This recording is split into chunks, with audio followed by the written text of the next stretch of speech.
Assalamualaikum warahmatullahi wabarakatuh. Kembali lagi bersama saya Ernawati, CGP Angkatan 8 Kabupaten Subang. Saya dari SMA Negeri 1 Pusaka Negara. Pada kesempatan kali ini saya akan menyampaikan demonstrasi kontekstual modul 3.1. Pengambilan keputusan berbasis nilai-nilai kebajikan sebagai pemimpin. Dalam hal ini, saya melakukan wawancara dengan dua kepala sekolah. Untuk wawancara yang pertama itu dengan Bapak Endang Sutisna SPD. Beliau adalah Kepala Sekolah SMA Negeri 1 Pusaka Negara. Kasus yang pernah dialami oleh Bapak Endang berkaitan dengan absensi ASN melalui aplikasi Kamob. Beberapa rekan guru sering lupa untuk melakukan absen pulang. Ada sering ditemui rekan guru yang hadir di sekolah, kemudian saat pulang lupa melakukan absen. Sementara absensi bagi yang keterangan kerja kantor hanya bisa dilakukan oleh guru di sekitar lingkungan sekolah. Akibatnya seringkali melibatkan peran kepala sekolah untuk mengabsenkan. Pada kondisi ini, Pak Endang menemui dilema antara kasihan dan kedisiplinan. Pandang merasa kasihan jika tidak mengabsenkan. Namun di sisi lain, Pandang juga khawatir hal ini akan menumbuhkan sikap kurang disiplin bagi rekan guru di sekolah. Maka Pak Endang pun akhirnya memutuskan, jika ada rekan guru yang domisili rumahnya jauh dari sekolah dan lupa absen pulang, beliau mengabsenkan. Dengan catatan memang guru tersebut melakukan kewajibannya sebagai guru. Namun jika domisili rekan guru itu rumahnya dekat dan kondisinya memungkinkan untuk kembali lagi ke sekolah, maka Pak Endang meminta rekan guru untuk datang langsung absen di sekolah. Berikut ini ada video lengkap wawancara satu antara saya dengan Bapak Endang Sutisna SPD. Beberapa pertanyaan yang saya sampaikan kepada beliau itu diperoleh dari beberapa pertanyaan pemantik yang tersedia di LMS. Selamat menyaksikan. Selamat siang Bapak. Selamat siang. Mohon maaf ya Pak, saya mengganggu waktunya Bapak. Boleh, Ini ada tugas terkait calon guru penggerak yang ada di LMS. Kami itu diminta untuk melakukan wawancara dengan pemimpin kita yang ada di sekolah. Berarti kepala sekolah ya Bapak ya? Betul. Nah, jadi kita itu akan mengajukan beberapa pertanyaan nih Pak terkait bagaimana pengambilan sebuah keputusan yang diambil oleh pimpinan terkait dengan dilema etika. Nah, untuk yang pertama Bapak, selama ini bagaimana Bapak mengidentifikasi kasus-kasus yang merupakan dilema etika dan atau rujukan moral? Jadi dilema etika dan rujukan moral. Iya. Kalau dilema etika kan dari artinya dilema kan antara dua pilihan ya. Yeah. Jadi berhubungan dengan moral. Kalau etika itu jadi antara pilihan ini ya atau tidak. Benar nggak Bu? Atau dua pilihan yang menurut saya memang harus saya lakukan gitu. Karena dua-duanya benar. Karena dua-duanya benar. Betul. Itu dilema etika. Yeah. Persepsi saya seperti itu Bu. Oh iya. Benar? Tepat Pak. Tepat sekali. Terus satu lagi apa Bu tadi? Rujukan moral. Nah, kalau rujukan moral berarti kan lebih ke subjektivitas. Subjektif ya Bu, rujukan berarti antara saya bersikap iya atau tidak atau benar atau salah. Iya. Seperti itu Bu? Betul. Kejadiannya tuh mengambil keputusan di antara yang benar dan salah kalau rujukan moral. Nah, Bapak selama ini bagaimana Bapak menjalankan pengambilan keputusan di sekolah, terutama untuk kasus-kasus di mana ada dua kepentingan yang sama-sama benar, atau yang dua-duanya memang ini udah nilainya kebajikan semua, baik semua gitu, tapi Bapak harus mengambil keputusan yang di antara salah satunya. Gimana tuh Pak? Cara pengambilan keputusan atau contoh nih Bu? Boleh dari contoh juga. Contoh ya. Jadi gini Bu, pengalaman ketika ada dua hal yang memang harus saya lakukan, itu biasanya saya datangi atau temui orang yang bersangkutan. Misalnya kayak ada guru melakukan apa, nah saya langsung panggil gurunya, lalu saya gali dari informasi dari dia, lalu saya ambil kebijakan yang tadi. Ini benar atau tidak, apa ini ya pilihan ini benar atau tidak. Jadi Bapak memanggil dulu Manggil dulu. guru yang bersangkutan, mengkonfirmasi apa yang benar atau tidak seperti itu. Kemudian Bapak langkah-langkah atau prosedur seperti apa yang biasa Bapak lakukan terkait dengan kasus dilema etika? Barangkali ada contoh kasus konkret Pak yang masuk ke dilema etika dan Bapak menyelesaikannya seperti apa? Nggak pernah Bu, nih ini contoh kasus ya Bu. Iya. Contoh kasus yang menurut saya ini masuk ke ranah dilema etika ya. Ini misalnya pada absensi ya, kehadiran guru. Iya. Ya sekarang kan absensi guru itu melalui KIMOP. Betul. Nah kadang-kadang nih guru itu sering ya absen pulang itu sering dilewat, sering iya. terlupakan. Jadi kadang-kadang dia ngajar nih jam 1, jam pertama sampai jam ke-7. Sementara jam terakhir misalnya ke 9.10 dia sudah tidak ada, kadang-kadang dia pulang nih Bu gitu. Pulang sampai rumah dia lupa absen. Iya. Itu sering terjadi Bu kayak gitu. Nah kalau Bapak menemui kasus seperti itu, kan Bapak mesti harus mengambil sebuah kebijakan ya. Apa yang Bapak lakukan nih Pak? Gimana? Saya biasanya mengingatkan guru yang bersangkutan. Guru tersebut saya ingatkan. Saya WA ya kalau sekarang itu, Pak atau Ibu belum absen pulang ya gitu. Karena di aplikasi saya, di handphone saya itu ada. Nanti saya bisa memantau siapa guru yang hadir hari ini yang absen, datang dan absen pulang ada di HP saya. iya. Jadi saya bisa kontrol. Wah, Pak ini belum. Ibu Iya. ini belum pulang, absen pulang. Nah itu biasanya saya japri Bu. Oh iya, terlihat ya Pak ya? Terlihat. Iya. Nah saya japri, Ibu maaf Ibu belum pulang, belum absen pulang ya. Terus oh iya Pak, lupa saya. Oh, iya. Seperti Kalau itu. misalkan seperti itu, yang Bapak lakukan selain mengingatkan, kalau udah di rumah yang jaraknya jauh, apakah mereka datang ke sekolah lagi atau seperti apa Pak? Nah biasanya kasus ini suka menarik nih Bu. Oh iya gitu. Kalau yang dekat, biasanya nanti Pak saya ke sekolah absen lagi. Tapi kalau yang rumahnya jauh Bu, Iya. aduh Pak, saya nggak mungkin absen lagi di sekolah. Nah, itu paling dua pilihan antara dia tidak absen atau saya punya aplikasi untuk bisa mengabsenkan guru tersebut. Gitu. Jadi bisa di absen saya, absen pulang bisa dari saya. Cuman kan lama kelamaan itu jadi kurang mendidik ya Bu ya. Jadi di satu sisi saya memang untuk membantu dia, menolong dia karena dia belum absen, tapi di sisi lain takutnya jadi kebiasaan. Cewek absen dia nanti di absen itu untuk kepala sekolah gitu. Iya. Seperti itu Bu. Tapi sejauh ini berarti pengambilan keputusan yang Bapak lakukan itu terkait absensi ya. Rekan guru nih, kan Bapak kadang udah mengambil kebijakan mengabsenkan untuk yang jaraknya jauh, tapi tetap itu menimbulkan dilema. Nah, Betul. dilemanya sendiri takut seperti apa Pak? Dilemanya begini Bu, di satu sisi memudahkan, membantu karena memudahkan guru tersebut. Tapi di sisi lain itu tidak mendidik Bu, karena jadi keenakan. Saya memberi contoh yang kurang baik, nanti juga diabsenkan sama guru. Jadi seolah-olah guru itu tidak tanggung jawab penuh gitu terhadap absen. Dengan absen juga nanti lapor kepala sekolah minta diabsenkan. Seperti itu. Lain kasus kalau misalnya begini Bu, kadang-kadang saya pernah juga ada kasus pagi nih kita absen di kantor, tiba-tiba ada undangan mendadak ke luar gitu ya, ke kota atau ke kabupaten lain. Sementara di KIMOP itu guru yang bersangkutan lupa tidak bisa mengajukan dinas luar karena kan absennya pagi sudah di sini, tiba ada tugas tambahan keluar. Nah itu mau nggak mau itu harus saya absenkan.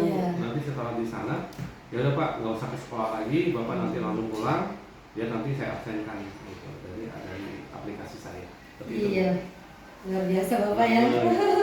Nah Bapak, kira-kira dari sepanjang kebijakan terkait absensi itu, kan tadi Bapak udah ada kebijakan-kebijakan seperti itu ya Pak. Ada hal lain nggak yang Bapak lakukan sehingga mengurangi frekuensi rekan guru tuh melalui Bapak gitu? Apakah ada pemanggilan ataukah ada apa gitu sekiranya mereka jadi segan atau enggak terlalu teledor lah istilahnya?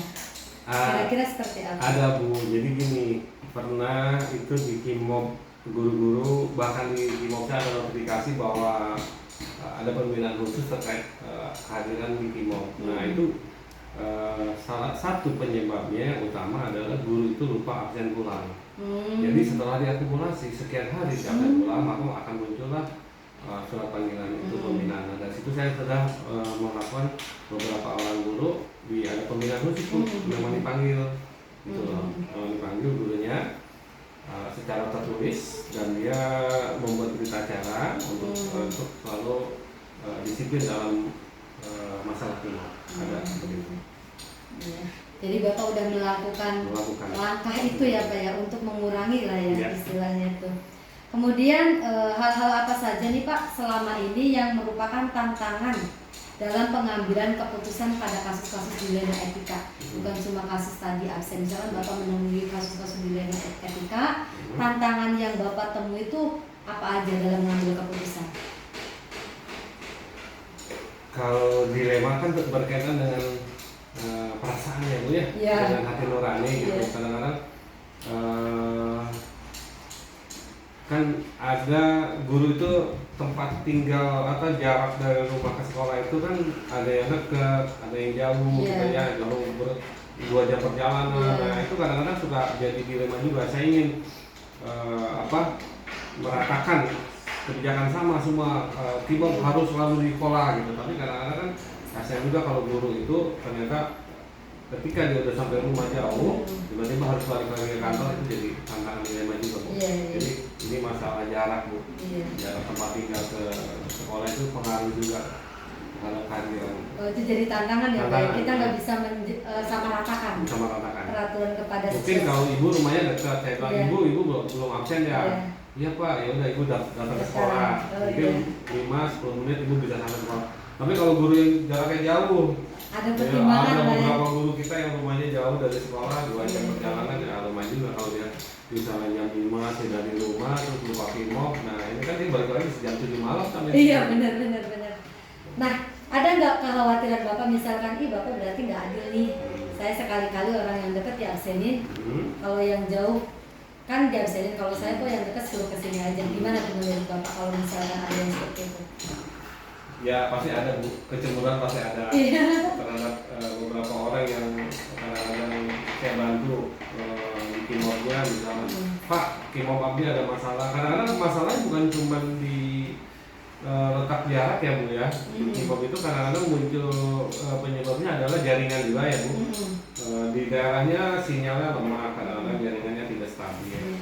Ada juga karena error masalah HP gitu kan, HP-nya error. Ini sering menjadi alasan juga kenapa dia nggak bisa ajukan ini. Iya. Baik Bapak, terima kasih. Nah Pak, apakah Bapak memiliki sebuah jadwal tertentu nih dalam sebuah penyelesaian kasus dilema etika? Atau Bapak langsung menyelesaikan di tempat ketika menyaksikan ada sebuah persoalan dilema etika tuh Bapak langsung menyelesaikan di tempat, atau Bapak jadwalkan untuk diselesaikan di waktu tertentu? Gimana nih Pak? Jadi ada dua Bu ya. Yang pertama saya selesaikan saat itu juga ketika berhadapan dengan masalah tersebut. Kalau memang ada yang bisa diselesaikan hari ini juga, saat itu juga bisa. Ada juga yang harus, mungkin menurut saya ini harus dijadwalkan khusus ya, karena mungkin tidak bisa diselesaikan saat itu. Jadi ada kemungkinan yang tergantung dilema apa yang kita hadapi. Kalau memang dilemanya tidak terlalu berat dan harus saat itu juga bisa diselesaikan, kita selesaikan itu. Tapi kalau memang ini nggak bisa hari ini, harus ada jadwal khusus, maka kita jadwalkan. Berarti ada juga kasus-kasus tertentu yang dijadwalkan ya Pak ya? Karena memang tingkat kesulitan atau keputusannya nggak sembarangan. Atau kita harus cari informasi dulu nih Bu, gali informasi dulu sumber-sumber yang lainnya seperti apa, data-data pendukungnya seperti apa, baru kita bisa ambil keputusan. Nah itu harus terjadwal. Gitu. Nah, misal minggu ini kita pengumpulan informasi dulu nih. Minggu setelah informasi terkumpul, kita olah, berarti minggu depannya baru kita adakan pemanggilan. Baik Bapak. Untuk selanjutnya Bapak, apakah ada seseorang atau faktor-faktor yang selama ini mempermudah Bapak gitu dalam pengambilan kasus-kasus dilema etika? Jadi Bapak tuh apakah ada orang yang membantu Bapak nih yang ikut serta menyelesaikan kasus-kasus dilema etika yang Bapak temui? Atau ada faktor-faktor apa yang membuat mudah nih? Kalau dalam tugas itu tentu saya dibantu oleh wakil-wakil kepala sekolah yang membantu tugas keharian saya. Kemudian ada di TU juga ada kasus TU. Jadi otomatis pekerjaan yang memang bisa ditangani oleh Pak Wakil Kepala Sekolah dan TU bisa diselesaikan. Tapi kalau memang tidak ya berarti harus saya yang tangani langsung. Jadi saya tinggal tunggu laporan dari Wakasek berkaitan dengan apa nih, misalnya kurikulum dengan guru, berarti nanti tugasnya adalah Wakasek dengan kurikulum yang akan memberikan laporan kepada saya. Misalnya survei lingkungan atau apa-apa, guru-guru survei lingkungan seperti ini, kita butuh ini seperti ini. Nah berarti itu tugasnya wakil guru. Gitu. Berarti Bapak melakukan koordinasi ya Pak ya dengan rekan-rekan yang ada di bawah Bapak ya? Nah itu di sekolah, Di tapi sekolah. kalau di kedinasan ya nanti di bagian KCD itu, di KCD itu ada namanya bagian kepegawaian yang menangani misalnya kehadiran dan lain-lain, itu ada bagiannya lagi, saya koordinasi lagi ke sana. Jadi ada beberapa pihak, banyak Iya. pihak mungkin yang Bapak libatkan ya Pak, tergantung kasusnya. Kasusnya. Bapak, pertanyaan yang terakhir nih, dari semua hal yang tadi disampaikan gitu ya, pembelajaran apa yang bisa Bapak ambil terkait dengan Bapak mengambil keputusan untuk sebuah kasus dilema etika nih? Pelajaran buat saya ya. Iya. Ya tentunya semakin ada beberapa masalah, ada beberapa kejadian, ada beberapa kasus yang muncul, itu kan akan semakin nambah wawasan saya sebagai junior. Oh ternyata menghadapi kasus seperti ini harusnya seperti ini, menghadapi dilema seperti ini harusnya seperti ini. Jadi otomatis itu akan menjadi feedback saya, umpan balik saya buat mengambil keputusan berikutnya. Kalau ada kasus-kasus yang sama seperti ini. Bapak aduh luar biasa sekali. Saya bisa mengambil banyak pembelajaran nih Pak ya. Terima kasih Bapak. Harus banyak belajar ini juga. Sama, saya juga masih banyak belajar. Iya Pak, kita semuanya masih dalam proses belajar ya. Ya Pak, paling itu dulu. Terima kasih banyak nih Pak atas waktunya.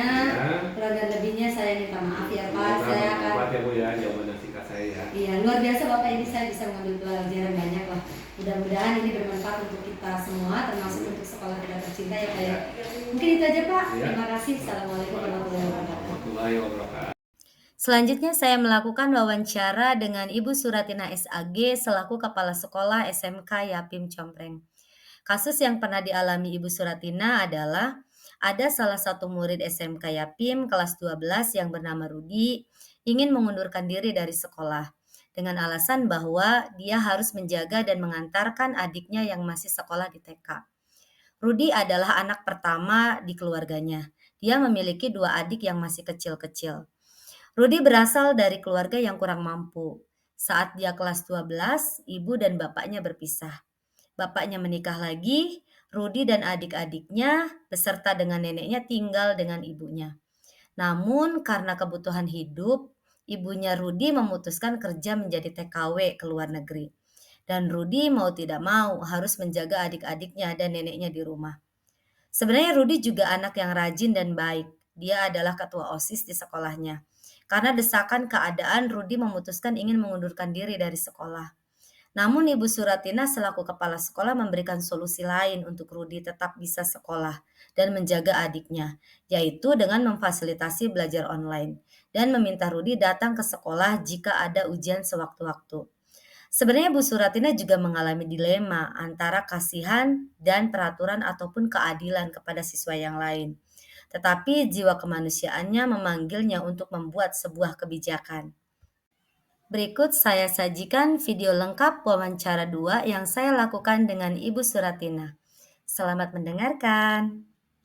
Ya, Assalamualaikum warahmatullahi wabarakatuh. Ya Ibu, sebelumnya saya minta maaf sudah mengganggu waktunya Ibu, dan saya juga mengucapkan terima kasih Ibu sudah bersedia menerima saya ini untuk belajar terkait beberapa hal. Sebenarnya ini adalah tugas yang harus saya lakukan ketika saya mengikuti program guru penggerak Bu. Jadi ada satu tugas, kita itu diminta untuk wawancara kepada pemimpin di suatu sekolah untuk mengetahui bagaimana pemimpin itu mengambil kebijakan lah pada kasus-kasus tertentu. Nah, khususnya di sini itu terkait dengan dilema etika.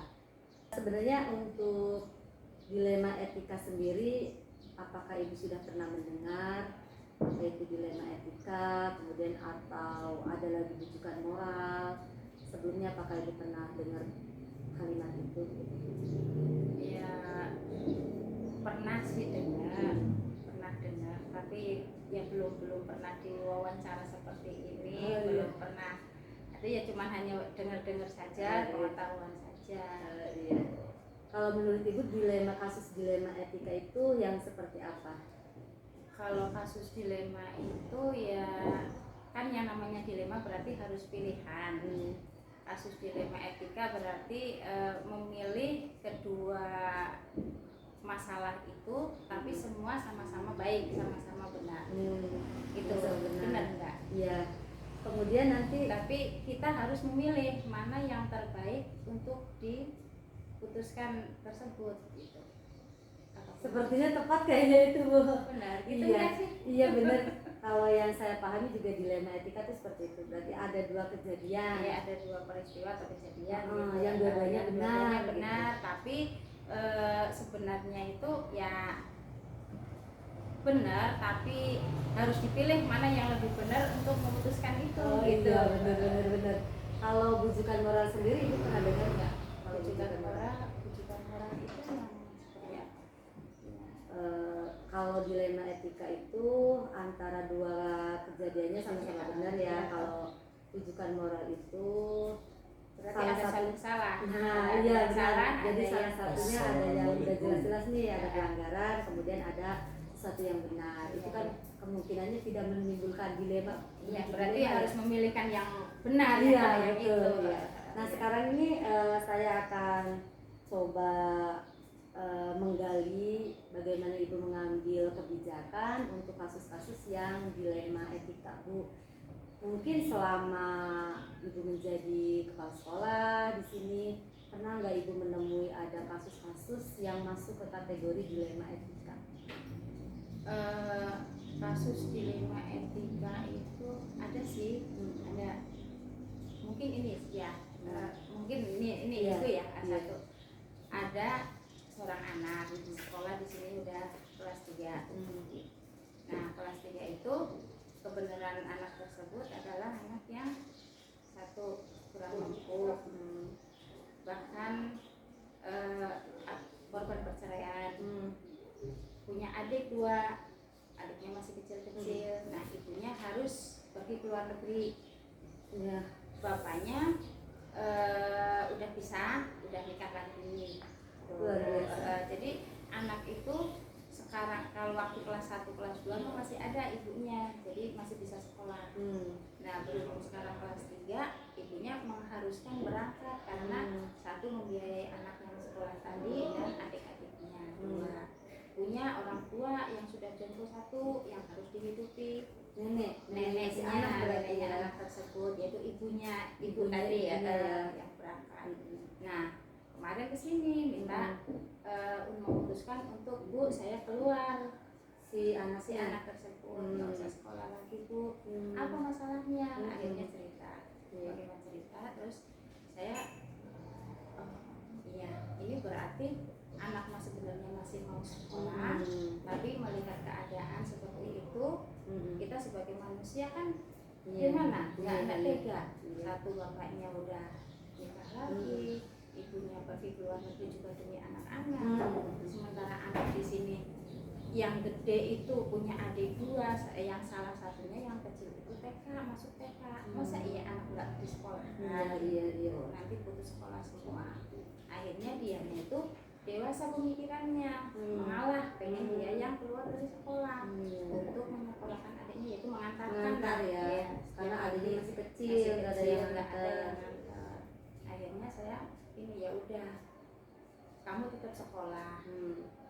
Nah, karena kemarin juga pernah ada sekolah yang namanya sekolah online kan, kita waktu ada pandemi kan kita sekolah online, jadi kita mengambil di situ aja. Ya udah, kamu nggak usah sekolah, maksudnya nggak usah masuk sekolah di sini, tapi tetap mengikuti sekolah yaitu dengan cara online. Dari kami nanti memberitahu ke guru bahwa dia adalah sekolah termasuk sekolah online, tapi untuk yang tahun ini. Tuh, baik. Akhirnya tidak jadi keluar. Tidak jadi keluar. seperti itu, dianya seneng. Iya, Ya udah si Bu, anaknya. alhamdulillah, terima kasih Bu kalau Iya, masih iya. boleh sekolah. Iya, iya. Tapi saya janji, saya kasih peringatan dan atau kasih perjanjian lah, dia harus tetap mengikuti sekolah dalam waktu-waktu tertentu, kayak setiap harinya berarti harus online. Tapi kalau ada nanti ini ada ujian praktek, itu harus ikut. Yang mengharuskan dia Yang datang harus ya Bu dia ya. datang. Nah, saya ngomong ke anak tersebut bahwa, nah kamu kan sekarang sudah mengorbankan kamu tidak masuk sekolah demi adik. Iya. Nah wayahnya kamu juga harus berbagi juga. Adik kamu nanti kalau pas kamu sekolah, kamu harus mau berangkat sekolah untuk mengikuti kegiatan yang penting. Adik kamu wayahnya nggak apa-apa diliburkan dulu, harus seperti itu. Iya. Dan alhamdulillah anaknya senang. Dan sampai sekarang ya masih ikut belajar. Iya, iya, luar biasa Ibu ya. Nah Ibu dalam rangka mengambil keputusan yang tadi, langkah-langkah atau prosedur yang Ibu lakukan itu tahapannya seperti apa? Ya pertama kan dia nggak datang. Akhirnya saya manggil wali kelas. Wali kelas gimana? Wali kelasnya juga cerita. Ternyata Iya, sama iya. dengan cerita si Iya, anak iya, tersebut. Nah udah cerita. Kemudian ya kita ngobrol juga soal kurikulum. Sama kurikulum ini ada anak seperti ini, bagaimana? Kemudian sama tadi wali kelas. Kemudian saat dari beberapa guru, tidak semua guru memang, cuma nanti kita juga memberitahukan ke guru yang lain bahwa anak tersebut adalah belajar secara online karena memang keadaan. Iya. Nah tapi ada beberapa guru yang saya tanyain secara langsung, maksudnya gitu, setuju enggak kalau saya ngambil keputusan seperti ini? Oh iya Bu, nggak apa-apa, daripada anak putus sekolah, kasihan. Dari kelas 1 kelas 2 sudah sekolah, rajin anaknya, malah ketua OSIS tadinya. Oh ya Allah. Anak itu tadinya ketua OSIS gitu. Cuma karena keadaan ya Karena Bu ya. keadaan, jadi mulai kelas 3-nya itu dianya udah nggak pernah masuk itu karena ibunya pergi itu tadi.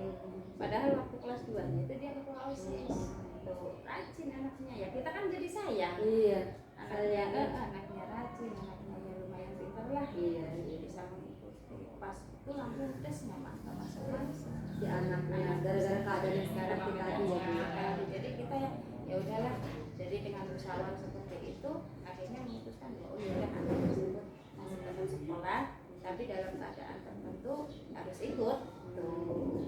Nah dari contoh kasus tadi, menurut Ibu hal-hal yang paling efektif dilakukan ketika menemui kasus dilema etika tuh apa aja Bu? Yang paling efektif dilakukan tuh ngapain dulu? Antara musyawarah atau Ya itu apa tadi saja? otomatis kan masalah datang dulu. Ya, masalah ya. Masalah kan datang dulu, terutama dari wali kelas. Ya. Wali kelas kemudian laporkan, Bu ini ada anak seperti ini. Gitu. Akhirnya ya udah dipanggil aja coba, akhirnya dipanggil. Setelah dipanggil, tanyain lagi, suruh cerita keadaannya seperti apa, ini sama kan dengan cerita yang di wali kelas sama yang cerita di BP gitu. Berarti ini teh terkait untuk pengambilan keputusan Ibu nih ya, kasus dilema etika tadi Ibu sudah melibatkan beberapa rekan lah ya untuk membantu proses itu ya. Oh iya. Harus ya. Harus ya Bu ya. Nggak bisa saya sendiri karena itu kan bukan saya sendiri yang nangani, nanti di kelas kan ada guru. Iya. Ngasih nilai juga guru. Iya. Nanti praktek juga guru. Iya. Gitu. Terus kemudian yang nangani pendidikan kan ada kurikulum. Iya. Gitu. Jadi Juga sudah termasuk operatornya. Itu setuju apa enggak bahwa anak tersebut itu masih ikut sekolah Iya. gitu. Jadi Ibu mengkonfirmasi kepada semuanya ya. Nggak bisa untuk saya memutuskan sendiri. baru nanti ada kebijakan yang Ibu Iya, ambil. baru saya ambil. Oh ya kalau memang setuju, dia setuju, pertimbangan seperti ini, ya udah saya tetapkan, ngomong sama wali kelas bahwa anak tersebut masih terus dipanggil anaknya. Nggak mungkin manggil orang tuanya, paling lihat telepon. Karena orang tuanya jauh juga Iya, ya. dan orang tuanya kata si wali kelasnya juga setuju kalau memang masih di sekolah ya terima kasih. Iya, Pak. malah terima kasih ya, Iya, karena diselamatkan. Karena diselamatkan gitu. Nah sejauh ini Ibu untuk tantangannya sendiri, barangkali Ibu dalam menemui kasus-kasus dilema etika ini menemui tantangan apa aja boleh untuk kasus ini atau beberapa kasus yang lain? Tantangan sebenarnya ada juga kayak tadi ya, ada sih yang nggak setuju. Oh, ada aja. Ada yang nggak setuju. Tapi kan kita ngambilnya yang setujunya banyak. Oh. Nah, kita kan di sini kan punya namanya tim ya. Iya. Sekolah itu nggak cuma saya sendiri, wali kelas sendiri, ada guru yang lain, ada yang nggak setuju. Tapi dengan berbagai macam kita musyawarah, pertimbangan anak tersebut seperti itu. Mungkin kalau ayahnya ada di sini, mungkin ya bisa jadi nggak boleh gitu. Tapi kan karena memang dianya sendiri Nggak ada siapa-siapa lagi. gitu. Jadi keputusan hasil musyawarah Iya, ya Bu ya, musyawarah. dipimpin oleh ibu tapi dengan hasil musyawarah dari semua rekan guru ya Bu ya. Nah, untuk semua tadi nih Bu, pengalaman yang ibu lakukan gitu, apa yang bisa ibu ambil pelajaran untuk misalkan kan kemudian hari mungkin ada lagi ya kasus dilema etika nih, Mungkin Kira-kira, berbeda lagi, mungkin berbeda lagi. Nah, kira-kira apa yang bisa ibu ambil pelajaran untuk menangani kasus-kasus seperti itu? Ya kita pelajarinya satu ya pasti kemanusiaan ya Bu. Iya. Kita Kembali lagi kita kan sebagai manusia juga punya rasa, punya Iya. tanggung jawab. Iya. Andekan itu terjadi pada saya, itu seperti apa? Memposisikan diri ya, Bu, ya. memposisikan andekan itu terjadi pada anak saya, itu seperti apa? Iya.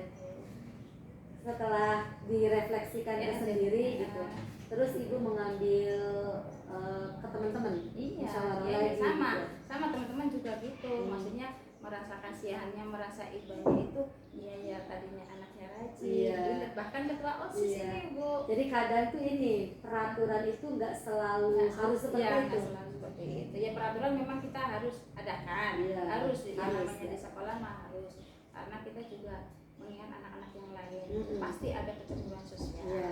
Tuh, kecemburuan sosial pasti ada. Iya, Nah, iya. bagaimana kita nanti mendekati anak yang Yang lainnya. lainnya? Iya. Gitu. Jadi ada kalanya kita itu menemui kasus-kasus yang ternyata nggak bisa saklek ya Bu Nggak dalam bisa, peraturan. iya, nggak bisa. Jadi kita harus juga refleksikan kepada kemanusiaan. Kemanusiaan kepada lingkungan. Karena Lingkungan. sekolah kan kita punya lingkungan. Iya. Kita bisa didukung sekolah, kita bisa berkembang, bisa maju, bisa berjalan kan pasti dari lingkungan sekolah Iya, dulu. iya, iya. Dan sekolah itu sekarang kan peraturannya juga bagaimana keadaan lingkungan sekolah kita ngambil kebijakan. Iya, iya. Untuk pembelajaran, untuk menangani anak juga kan kita sekarang Harus melihat. sekarang harus melihat lingkungan sekolah itu. Iya Ibu, terima kasih luar biasa, banyak pembelajaran yang bisa diambil. Ya gitulah yang Iya. yang saya tahu Iya, iya, gitu iya. yang saya.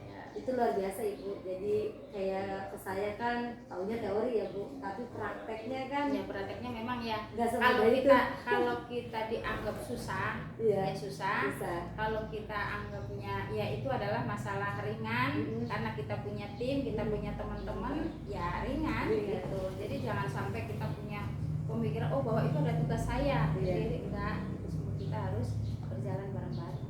Terima kasih Bu ya waktunya untuk kesempatan kali ini. Dan minta maaf kalau ada mungkin penjelasan atau apa yang saya katakan mungkin enggak.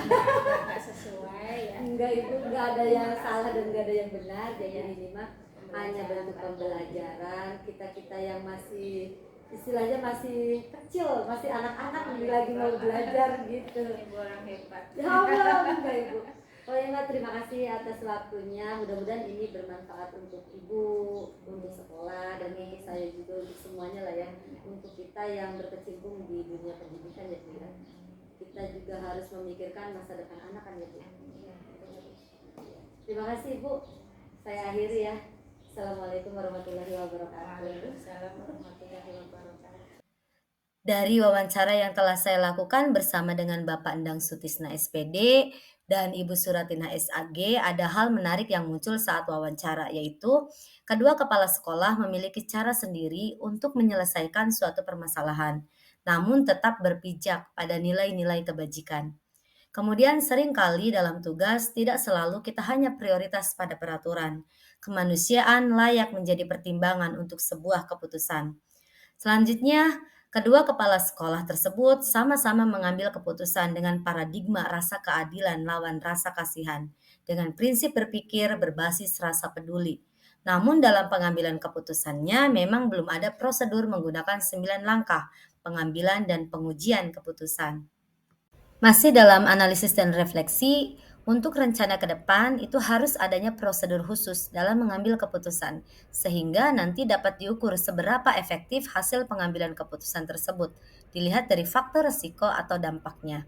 Kemudian saya akan menerapkan pengambilan keputusan dilema etika dengan berdasarkan paradigma dan prinsip yang sesuai dengan kasus yang dihadapi dan mengujinya menggunakan 9 langkah pengambilan keputusan sehingga diperoleh hasil keputusan yang bijaksana. Saya juga akan menerapkan proses pengambilan keputusan secepatnya, dimulai dari lingkup terdekat yaitu di lingkungan kelas saat menyelesaikan kasus yang dihadapi oleh murid. Demikian pemaparan saya terkait demonstrasi kontekstual modul 3.1. Terima kasih saya sampaikan kepada Ibu Yuzelma STMSI selaku fasilitator dan Bapak Fajra Adha Barita SPDGR selaku pengajar praktik. Wassalamualaikum warahmatullahi wabarakatuh.